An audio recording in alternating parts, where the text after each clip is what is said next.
فریب تازه رژیم، تولید فیلمی با عنوان پیشمرگه برای ضربه به مبارزات ملت کرد. رژیم جمهوری اسلامی در ادامه تلاش‌هایش برای تحریف واقعیت و تضعیف روحیه مقاومت در کردستان، پروژه‌ای رسانه‌ای با محوریت ساخت فیلمی سینمایی تحت عنوان پیشمرگه را آغاز کرده است.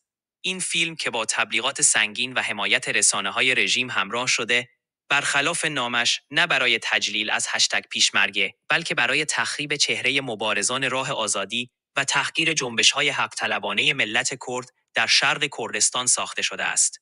این فیلم بخشی از طرح بزرگتر رژیم برای سرد کردن جوانان کرد و ضربه به اعتماد عمومی مردم به مبارزانی است که سالهاست با جان و دل در برابر ظلم ایستاده‌اند. اما آنچه این پروژه‌های فریبکارانه هرگز نمی‌توانند از بین ببرند، حقیقتی است که در جان و ذهن ملت کرد ریشه دوانده است. اگر پیشمرگه نبود، اشغالگران تنها خاک ما را تصرف نمی‌کردند. آنها ذهنیت ما را، هویت ما را، خود نام کرد را از ریشه نابود می‌کردند. پیشمرگه فقط یک مبارز نیست، او بازوی بیدار یک ملت، پناهگاه غرور یک سرزمین و فریاد بلند آزادی است.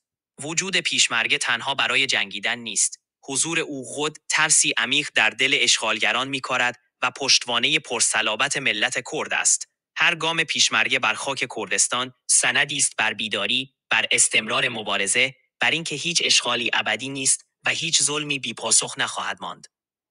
ما تنها هشدار نمی‌دهیم، بلکه دعوت می‌کنیم هر انسان آزاده و با وجدانی از حضور در سالن‌های نمایش این فیلم خودداری کند و با این تحریم مشت محکمی بر دهان پروژه‌های ضد کردی رژیم بزند.